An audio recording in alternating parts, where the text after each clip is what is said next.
How's it going, everybody, and welcome to episode 240 of Master My Garden podcast. Now, this week's episode is a sowing guide, but we're moving away from the vegetable garden for now, and we're having a look at the perennials and flower seeds that we can be sown in the autumn time.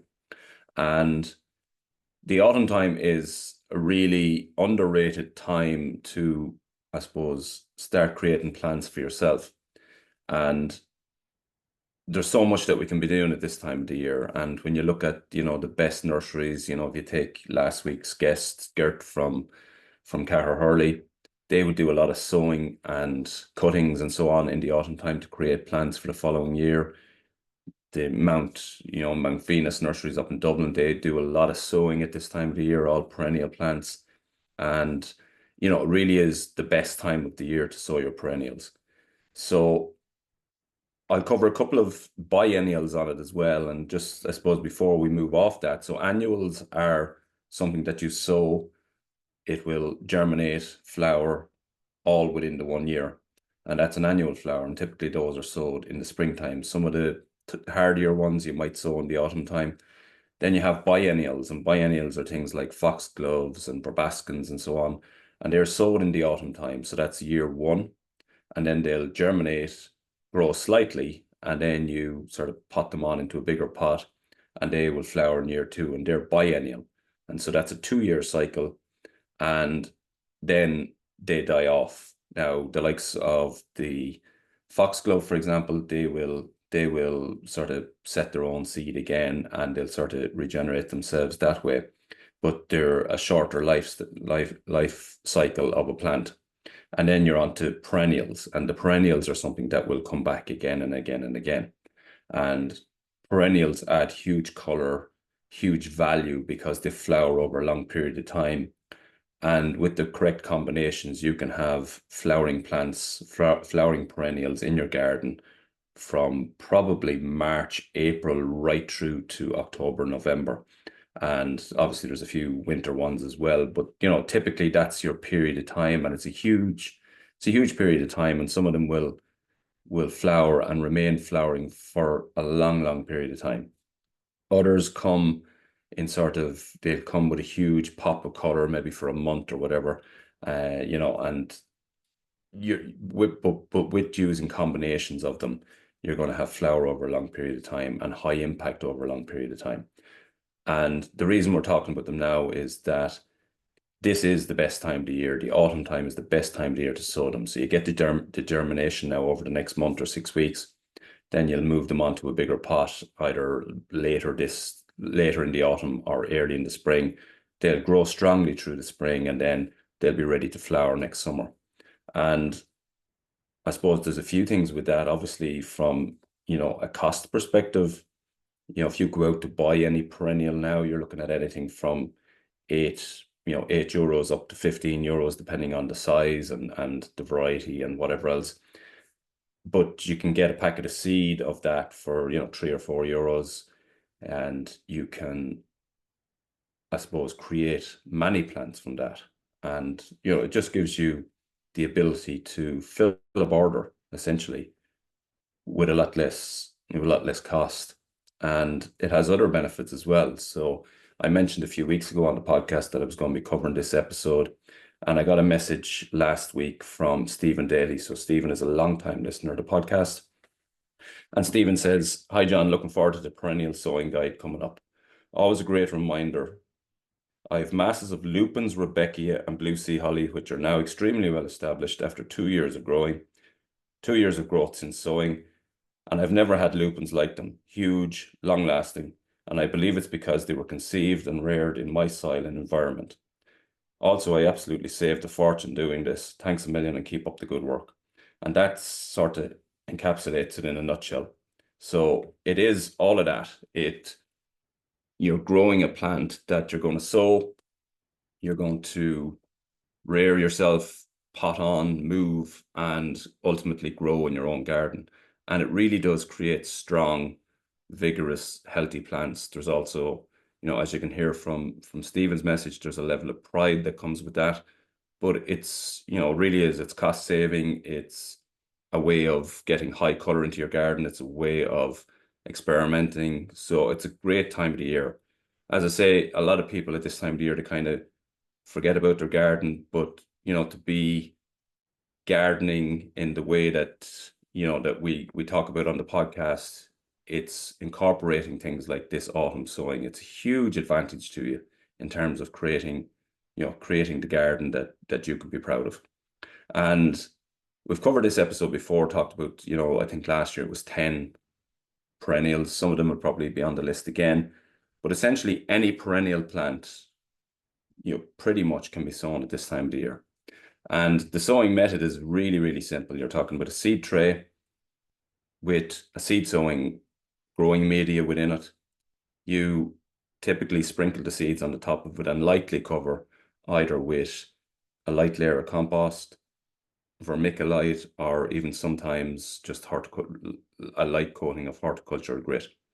And that can be kept in your polytunnel, obviously watered after sowing. Keep it in your polytunnel, wait for a few weeks, you'll start to see germination. Now, germination on perennials, you look at the various different ones that you sow, and germination can be very different from one to the other. So just have a look at, if you decide you're going to grow 5 or 10 different ones, have a look at, what is the typical germination. So sometimes with perennials, for example, lupins, you'll sow them, you'll see germination very quickly within kind of 2 weeks, 3 weeks at this time of the year. You'll see quite even germination, and typically they'll germinate, pretty much all at the same time. Then you look at something like sea holly, and sea holly is a different one, and that's one that Stephen said he grew and grew very well. That's slightly different in that needs a period of cold. So that could be, it'll take longer to germinate them. You can also, sow them, put them into a fridge, put the sowed seed tray into a fridge, give them that period of cold that they're looking for, then take them out, and then you're sort of artificially creating that natural sowing that they want. Otherwise, you can just put them outside, and then when the period of cold comes, whether that's in November or December, then afterwards you'll get your germination.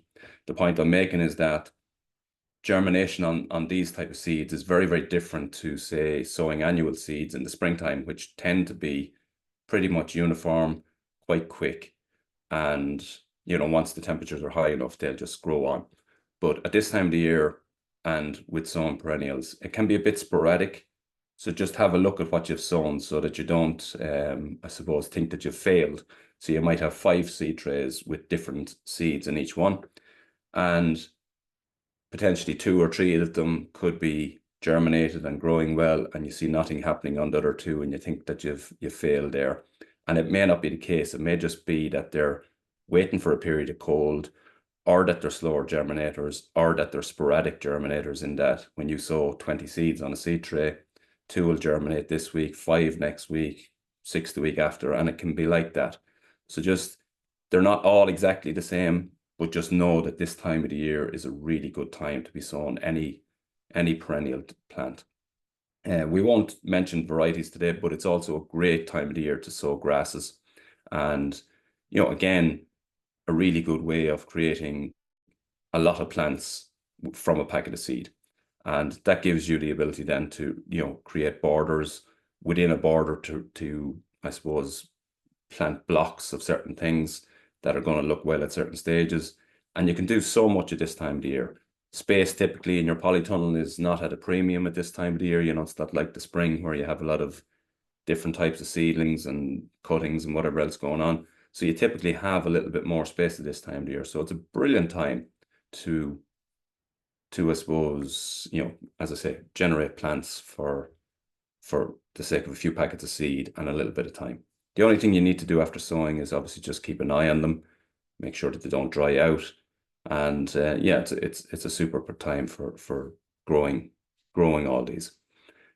Couple of things to highlight is that you don't have to have a polytunnel.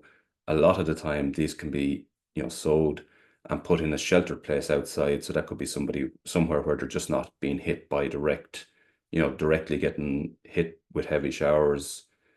So a sheltered spot. So along the side of a wall, just make sure that it's getting some sunlight all the time. but that it's not being fully exposed to the elements. Cold frames are extremely good for germinating perennials, and in fact, a lot of the nurseries would use cold frame type situations, and they're just enclosed, an enclosed cold frame. Sometimes they will have, a glass or a perspex or a plastic top on them. Other times they might just have a net top, and that net or shelter net top is essentially designed to do exactly what I said there. It's to allow them to be outside, to experience the natural temperatures outside, but without being exposed massively to, say, heavy showers, or later on in the time, sleet or snow or things like that. So it just breaks it a little bit and softens it on it a little bit. So there's loads of ways to do it. You don't have to have a greenhouse. Somebody asked me last week, would I do a grow along? And I may well do that, because I will actually be sowing quite a lot of these myself. When it comes to social media, as many of you know, I plan and like to do a lot more, but I just find that I run out of time, because I'm heavily involved in a couple of GA teams at the moment, my daughter's team and another club team. And between trying to keep the vegetable garden going and all the other bits and pieces, I find it hard to get onto social media much to do these. But somebody asked would I do a grow along, and I think it would be a good idea and something that could be easily done when I start sowing myself in the coming weeks. So keep an eye there, and I'll let you know if I am doing that kind of a grow along. I'm going to talk about, some of the ones that you can sow. There is a huge list. As I say, pretty much anything that's, a perennial plant or a grass can be sowed at this time of the year. If you're unsure, or there's something that you're after, then, have a look and look for the seeds, check the back of the packet, or check where you're buying them. If you're buying them online, they'll be able to tell you, is it for spring sowing, is it for autumn sowing? But you'll find when it comes to perennials and grasses, a huge amount of them can be sowed at this time of the year. The ones that I'm going to be sowing, and when I've covered this episode previously, some of them have come up before, some of them I've grown before, and some of them will be repeated, but that's not a bad thing. It's just, as I say, a reminder, a little bit like the vegetable ones that we do each month. It's a reminder of what we can be doing at this time of the year. So the ones that I'll be sowing, Achillea, it's a brilliant plant, really superb plant. The variety that I'm sowing, well, I'm actually going to sow two, but I have the seeds of one already. The one I have is Cerise Queen. So that's a really vibrant, kind of pinky, purpley color. Really vibrant, really easy to grow, multiplies so that after it germinates, it will multiply quite quickly. Then that plant can be split, and it can be easily divided and moved to other parts of the garden. But a really easy one to grow. It grows equally well inside or out. It'll be sowed in a seed tray here, and yeah, as I said, brilliant one to grow. It's a brilliant one to repeat plant as well. So if you're running along a border, to plant it along, say not your first layer along a pathway, but the second layer back, because they grow to about, roughly speaking, 60, 70 centimeters or thereabouts. But planted, in a long block along a pathway, they look really good. The other one that I'm looking to get seed of is Clotted Gold. That's a beautiful yellow one. I haven't sown it from seed before, but I will this autumn, because I have a couple of spots that I want to put it in. So Achillea is a really great one. Another one that I'll be sowing a little bit of is Hollyhock. And again, they would have been, on this previously. Hollyhocks, they kind of suit the cottage style planting. They're, really, I suppose, a big blousy type flower. And yeah, they look like that kind of cottage look. And yeah, I'll be sowing some of those. The other one that I'll be sowing is Agastache, and the variety is Astello Indigo. And again, the name suggests that it's a kind of an indigo, deep purple kind of color. Really nice flowers. Have sowed it before, but again, I'm sowing now for a new border. The next one is a really easy one to sow, and probably one of the easiest, and one of the ones you'll have most success with, is Geum. And there's loads of varieties. The variety I'm sowing, I think, is called Mrs. Bradshaw, I think, from memory. But there's loads of other ones. There's Totally Tangerine. There's lots of varieties, but Totally Tangerine is a really nice one. It's hard to get from plants. You tend not to find it too often. Another one is, yeah, they're the most common ones anyway. And geum, really, really easy one to grow. Next one I'll be sowing again for along a pathway is Nepeta. So that's your catmint. And I'll be looking to repeat that along a pathway to create a look of, a big block of flower along a pathway. And yeah, that's one I'll be sowing this month. Lupins, as Stephen said, they do really well. I'll be sowing some of those. I did a sowing last year of lupins. They were a packet of seed that was damaged, that was out of date, and I think they were like 50 cent in a garden center. And just for pig iron, I sowed them, and it was a spring sowing that I did, and just had a look to see what actually came out of it. And from that damaged, out of date packet of seed, I created 32 or 34 lupins. All of them germinated, all of them potted on, all of them became plants. So you can see how easy it was. Now, it was a spring sowing, but it doesn't really matter. It could be an autumn sowing either. The other one I'll be sowing again is Rudbeckia, a great plant for this time of the year.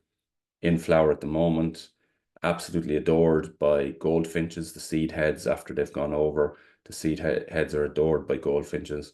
And then at the end of when they've all the seed heads eaten off, you just cut off the growth, and they'll come back again next year. But they're late flowering.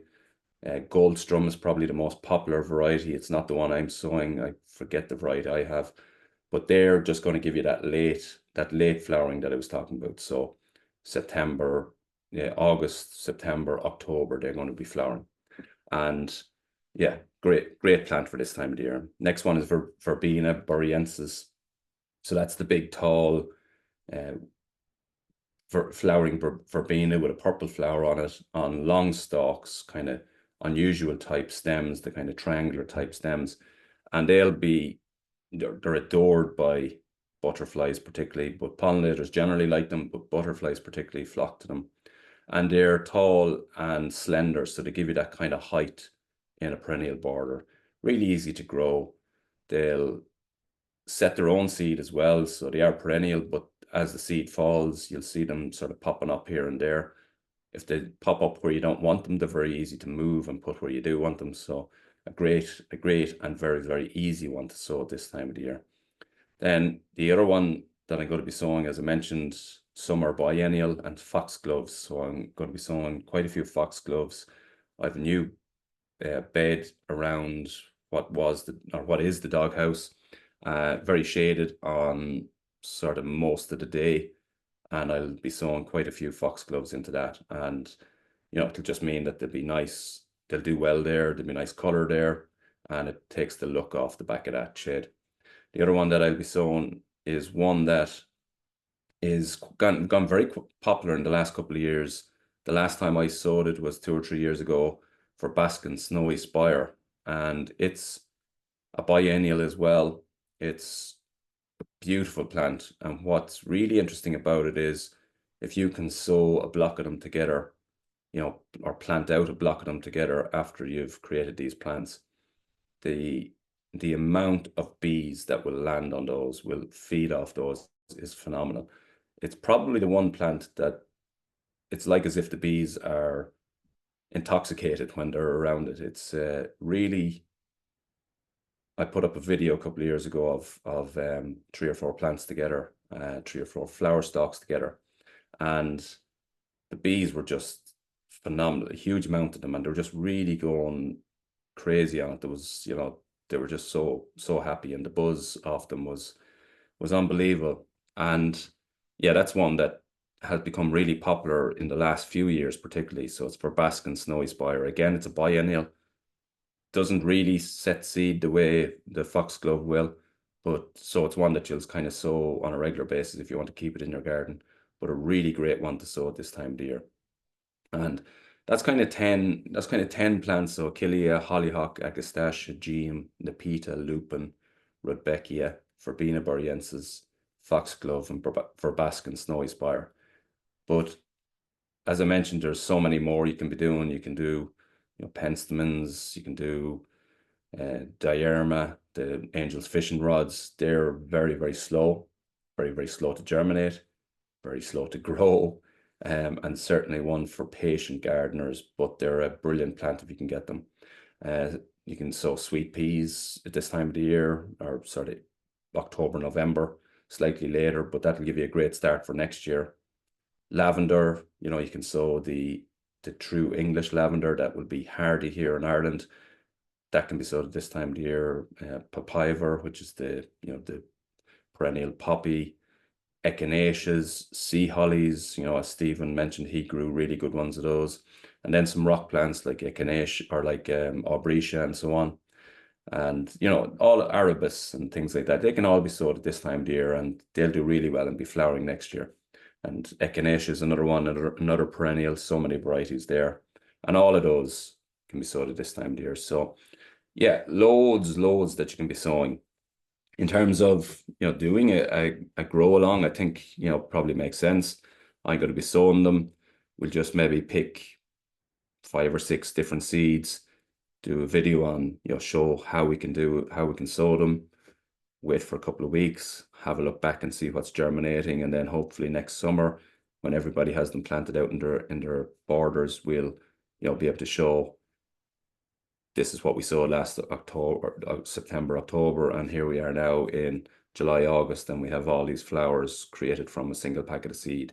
And yeah, it's a good idea. So hopefully, if I can get my things together, I'll do that in the coming weeks. But it is good, people love these sowing guides because it gives them something to think about for the month ahead, for the 6 weeks ahead, and it kind of keeps things in, I suppose, fresh in your mind and reminds you of what you can do at this time of the year. As Stephen said, you can have huge success, and definitely plants that you sow yourself, raise yourself, care for yourself, they tend to perform better in your garden anyway. There's no question about that, and there is that sense of pride that comes with it. If you have a border that's in full flower next July, August, and a lot of the plants within that have been sowed from seed by yourself, there's a great sense of achievement. And at that stage, you're gardening. Sometimes when you're, buying your plants, all your plants in full flower and popping them into a garden, that's kind of staging, that's kind of decorating. But when you're sowing the seed, potting on, germinating, tending to, nurturing plants, that's gardening as far as, I'm concerned. So I think there's huge benefit to there. The big thing with it is that, when it comes to sowing seed, the vegetable seeds and so on, I always mention that seeds want to grow, so it's, people can find it daunting, but there's absolutely no reason to be afraid of sowing seeds. That's their purpose. Their purpose is to grow, and you just create the environment or the conditions that will allow them to grow. And it's really, really simple. Most of the good seed suppliers will give you the instructions, will give you the timings, and then it's just up to you to ensure that they, get a little bit of what they need all the time. So a little bit of water, right conditions, typically this time of the year, will happen naturally. So as I say, some of them like periods of cold, that's going to happen naturally. Typically, you can, as I said, do things like putting them into a fridge if you want to, help that process. But really and truly, at this time of the year, there's very little you can do wrong once you get them into the ground and get them sown, or get them into a seed tray and get them sown. So yeah, we'll do that in the coming weeks. We'll do a kind of a grow along, and then we'll create enough plants to create a border for next summer, and then we'll show the results of that coming next summer. So I think that's kind of a good thing to do. Well done to Stephen on his success with his plants, going back 2 years ago, he said. So you can see it's very, very easy. You don't need to be an expert gardener. It really is simple to do. So yeah, keep an eye out over the next couple of weeks on social media, and we'll definitely do something there in terms of a grow along. And hopefully that'll give you, you have lots of time now. So this is, heading towards the end of August, but we won't really be sowing these for another couple of weeks. So you can start, if there's 5, 6, 10 different types of perennials that you'd like to grow for your garden, start having a look now, gather up your seeds, make sure you have something to sow them into, like a seed tray or, DIY version of a seed tray, whatever it is that you're going to use. gather up those, and then we'll come along in a few weeks' time and we'll actually show how to sow. And hopefully then we'll see the results. We'll look at when we should be potting on or moving on, growing them on into a bigger pot, planting out next spring, and then hopefully a full border packed with colour next year. Where to get your seeds, there's any amount of places. So a lot of the garden centres now will have switched their seed ranges to autumn sowing, and within that you'll find a lot of perennials. Especially the more specialist garden centres will all be stocking perennials. If you're unsure, check the back of the packets or ask some other horticulturists, can this be sowed at this time of the year?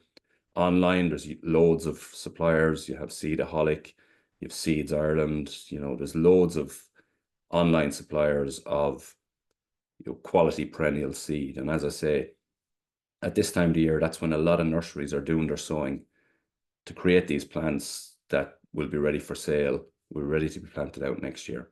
So why not have a go at it yourself over the coming weeks and see what we can create. So we'll start that in the next couple of weeks. I'll keep you posted. I'll need to carve out a little bit of time somewhere to do that, but absolutely happy to do that. Delighted to hear, people's results that have previously sowed. It's, really, really heartening to hear that. And the fact that they're able to see for themselves that by growing these plants from seed, they're creating better plants, stronger plants for their own garden. And as I said, that's what gardening is all about. So that's been this week's episode. Thanks for listening, and until the next time, happy gardening.